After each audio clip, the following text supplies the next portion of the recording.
What a bat. Bowling!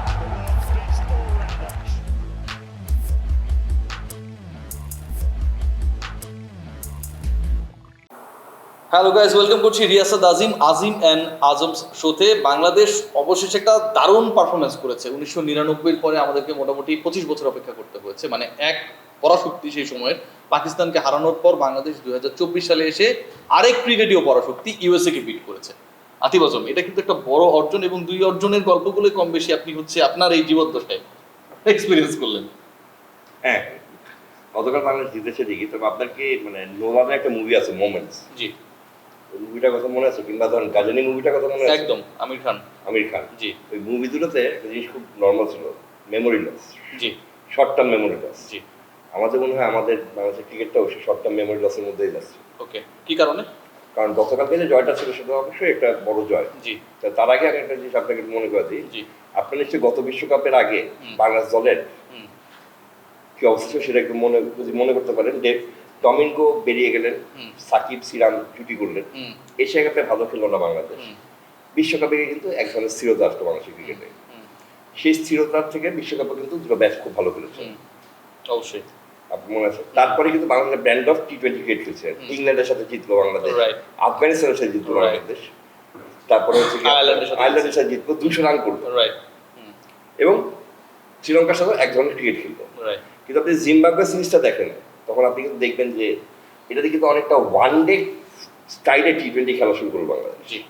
এবং তার একটা মূল কারণ হচ্ছে কি, যখন আপনি ফর্মে থাকবেন না তখন কিন্তু আপনি চিন্তা করতে পারেন যে 10টা বল খেলি, 20টা রান করি। হ্যাঁ, প্রথম 10টা বল খেলি 20 রান করি। এবং ঠিক এইটারই আপনি জিম্বাবুয়ের সাথে এই জিনিসটা শুরু হলো জিম্বাবুয়ের সাথে। দেখেন আপনি জিম্বাবুয়ের সাথে কিন্তু এই স্টাইলে খেলা হচ্ছে, এবং তারই বহিঃপ্রকাশ কিন্তু লাস্ট ম্যাচটা বাংলাদেশ হারলো এবং প্রথম দুটো ম্যাচ ইউএসএ জিতলো।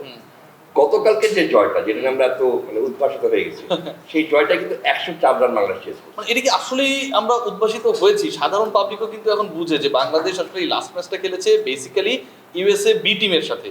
কারণ এ টিম আমি কেন বলছি না, একটা 4জন প্লেয়ার নেই এবং 4জনের মধ্যে ক্যাপ্টেন নাই, প্যাটেল নাই, ঠিক আছে? লাস্ট ম্যাচের যিনি মানে এই গত ম্যাচের আগের ম্যাচে যিনি নায়ক ছিলেন আলী খান ছিলেন না, তাদের বেস্ট অলরাউন্ডার ছিলেন না, হার্মিদ ছিলেন না। সো যারা আসলে মেইন ক্রিকেটার, মনে করেন বাংলাদেশের একটা দল যদি অন্য দলের সাথে খেলে, যেখানটায় আমি বলছি যে সাকিব, তামিম, মুশফিক, মাহমুদুল্লাহ এই 4জন খেলতেছে না, ওটা তো আসলে বাংলাদেশের এ টিমও না, ওটা বি টিম হয়ে যায় অটোমেটিকলি। সো এই যে বি টিমের বিপক্ষে বাংলাদেশ জিতলো, সাধারণ মানুষ দে ক্যান রিয়েলাইজ যে this is just a win, যেটাকে WIN হিসেবে আপনি পরিগণিত করবেন। কিন্তু এই ধরনের উইনকে আসলে উইন বলার আসলে কোনো সুযোগ নেই। আপনি সাধারণ মানুষের নিশ্চয়ই পোস্টগুলো দেখেছেন, অবজারভেশনগুলোকে আপনি অবজার্ভ করেছেন নিশ্চয়ই। হ্যাঁ, আমি পোস্টগুলো দেখেছি। আমার কাছে আসলে এই উইনটার সাথে বড় কথা মানে হচ্ছে কি, যে বাংলাদেশ যদি একটা প্রপার ব্যাটিং টি-20 ব্যাটিং করতে পারতো। এটা তো চাইনি আতিফ আজম। আপনি যদি খেয়াল করে দেখেন, টস জেতার পরে আমরা ফিল্ডিংয়ে যাচ্ছি, মানে আমরা ব্যাটিং করতে চাই না। হ্যাঁ, প্রপার টি-20 ব্যাটিং থাকলে তখন আপনার যদি আজকে 200 রানের মতো 180 আপনার, হ্যাঁ অবশ্যই মন্থর উইকেট ছিল, মন্থর উইকেটে এভাবে মারা যাবে না, অনেক সব কিছু কথা। মন্থর উইকেটে যদি কোনো আপনি এক্সকিউজ দেন, তা সেটা হবে খুবই হাস্যকর বাংলাদেশ দলের জন্য। কারণ বাংলাদেশ দল যেরকম মন্থর উইকেটে খেলে, এরকম মন্থর উইকেট তো তারা ওই পৃথিবীর কোথাও নেই, খুব কম জায়গায় মানে আছে। আমেরিকা ওইটা আসলে তৈরি করে মন্থর উইকেট না, বাট আমি বলছি যে বাংলাদেশের ব্যাটিং যে অ্যাপ্রোচটা, যখন আপনি 104 রান চেস করবেন, তখন কিন্তু আপনার ব্যাটিং অ্যাপ্রোচটা কিন্তু খুব ইজি থাকবে। You can take time, you can play shots, all this things. But টি-20 ব্যাটিং অ্যাপ্রোচ কিন্তু এইটা না। বাংলাদেশ প্রথমে ব্যাটিং করতো একটা 190, 180, 85, 90 করতো। বি টিম এ টিমে এটা আসলে এটা হচ্ছে কি ধরেন, এটা তো আর লিখা থাকবে না, ইউএস এর সাথে দিচ্ছে মানসিক শান্তি। কিন্তু ব্যাটিং অ্যাপ্রোচটা কিন্তু টি-20 এখনো আসেনি। সো এই জয়টাকে আপনি কতটা, ইট ওয়াজ আ ম্যাজিক্যাল স্পেল অফ মুস্তাফিজ, একদম, that did all this things. এবং মুস্তাফিজও আসলে এটা নিয়ে খুব বেশি হ্যাপি হইতে পারতেছে না, কারণ ওই যে বললাম যে বি টিমের হিসাব নিকাশ এবং বাংলাদেশ, আপনি যে বলেন ব্যাটিং অ্যাপ্রোচ, টি-20 ব্যাটিং অ্যাপ্রোচটা আমরা প্রপারলি দেখিনি। টি-20 ব্যাটিং অ্যাপ্রোচ প্রপারলি না দেখার ক্ষেত্রে দুটো রিজন হতে পারে। একটা, বাংলাদেশ সুযোগ পায়নি যে কারণে দেখাতে পারেনি। ধরেন বাংলাদেশকে বারবার বাধ্য হয়ে রান চেস করতে হয়েছে, ঘটনা কিন্তু এরকম না। They had got the chance but they didn't crack it. So এই অ্যাপ্রোচটা কেন, এত ডিফেন্সিভ অ্যাপ্রোচ কেন? আমি 200 রান করার চেষ্টা করবো, করতে না পারি 180 রান করার চেষ্টা করবো, এই চেষ্টাটা আমরা দেখলাম না কেন? না, ওই যে আপনাকে প্রথমে একটু আগে যেটা বললাম, আপনি জিম্বাবুয়ে সিরিজের 5টা খেলায় দেখেন, আপনার যখন প্রথম 2 ম্যাচেই আমরা একই কাহিনী করেছি, আউট অফ ফর্ম হবেন, তখন কিন্তু ন্যাচারালি যখন আপনি ফর্মে থাকবেন বা যখন আপনার একটু ইন এ গুড টাচ, তখন কিন্তু আপনি সেকেন্ড বলেই কিন্তু মুভ করবেন, রাইট সেকেন্ড বলে কিন্তু লঞ্চ করবেন নিজেকে। রাইট আমাদের লঞ্চিং প্যাডেই যাচ্ছে আমরা একটু সময় নিয়ে।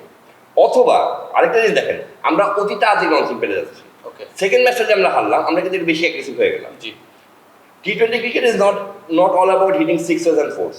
It's about proper smart cricket and definitely you have to grab the momentum as well. as well. এবং এই স্মার্ট ক্রিকেটটা খেলার ক্ষেত্রে বাংলাদেশে কিন্তু এখনো অদূরদৃষ্ট দেখা যাচ্ছে। এবং এই স্মার্ট ক্রিকেটটা যদি বলে যে বাংলাদেশ খেলতে পারতো না, মানে জি। কখনোই খেলেনি, জি। সেটা কিন্তু আমি মানতে রাজি না। একদমই। বিকজ যাতে 2022 সালের বিশ্বকাপ এবং পরবর্তী কয়েকটা সিরিজ দেখেন, তখন কিন্তু বাংলাদেশ স্মার্ট T20 ক্রিকেট খেলছিল। জি। সেই কারণে কিন্তু 2023 সালে একটা ম্যাচও বাংলাদেশ হারেনি, জি T20 তে কোনো ম্যাচই হারেনি। একদমই So I think that preparation wise কেমন হলো আমি জানি না, মানে it will be a moral boosting win for Bangladesh, but whether they are fully prepared, because বাংলাদেশের আসল খেলাটা, আপনি আমেরিকা যাচ্ছেন আগামীকালকে শুনলাম, মানে হ্যাঁ, মোটামুটি সেরকমটাই পরিকল্পনা এবং আমাদের বাংলাদেশে- শো কিন্তু চলমান হ্যাঁ থাকবে। চলমান থাকবে না, বাংলাদেশের আসল খেলাটা শুরু হবে কিন্তু ইন্ডিয়ার সাথে।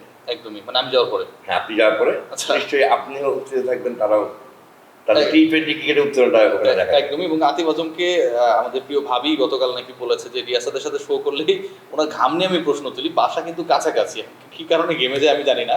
তো আজকে এসেই হচ্ছে ঘাম মোছার ট্রাই করেছে এবং ঘামটা এই মুহূর্তে নেই, ঘামলেও পরে ঘামতে চান আজকে দিনে অন্তত।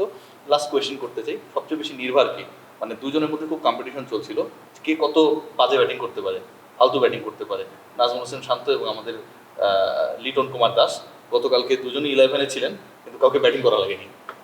না, একজন তো ব্যাটসম্যান হিসেবে খেলেননি, আচ্ছা একজন তো কিপার হিসেবে খেলেছে। আচ্ছা সো তার ব্যাটিংটা তো ওইভাবে ধরা হবে না, আচ্ছা কারণ কালকে তো লিটন মানে কুমার দাস এই যে আপনি বললেন, তার মানে কি কিপার হিসেবে সে যদি কখনো খেলে ওই আগের ব্যাটিংটাকে পুনরাবৃত্তি করলেও আমরা বলবো যে এটা আসলে লিটনের কোনো সমস্যা না, যেহেতু সে কিপার হিসেবে খেলেছে, তাই? হ্যাঁ কিপার হিসেবে খেলেছে। এখন লিটন কুমার দাস যে নিচে খেলে, হ্যাঁ তাহলে আপনি তাকে লঞ্চ করতে বলতে পারেন না, আচ্ছা। বিকজ সে তো আর জাকেরের কাজটা করে দিবে না। না আমি বলছি নির্ভর কতটুকু, যেহেতু ব্যাটিং করা লাগলো না, জাকেরের কাজটা তো করা লাগতো, যে কারণে তাকে লিটন শান্ত এদেরকে মানে কে বেশি নির্ভর? দুজনাই নির্ভর, কারণ যখন ব্যাট প্যাচে যান তখন জাস্ট একটা ভালো ইনিংস খেললে হয়তো নিশ্চয়ই ফিরে আসবেন, বাট কখন, এই প্রশ্ন হচ্ছে কখন। সেটাই, কারণ একটা এই ভালো innings মানসিকতা খেলানোর নিয়ে- জন্য আমি 20টা ইনিংস হ্যাঁ। খেলাবো কেন একজন হ্যাঁ, ক্রিকেটার? এই মানসিকতা নিয়ে যদি আপনি ক্রিকেটটা খেলতে যান, তাহলে আপনি অনেক দূর যাওয়ার মানে আমি খুব একটা পসিবিলিটি দেখি না। একদমই নির্ভরতা নিয়ে বা নির্ভর হওয়া নিয়ে আলোচনা চলছিল আমাদের এই এপিসোডে। আলোচনা এ পর্যন্তই। আতিফ আজম অনেক নির্ভর, কারণ বাসা কাছেই, এরপরে ঘামলে আপনারা কেউ স্ক্রিনে দেখবেন না। Take great care.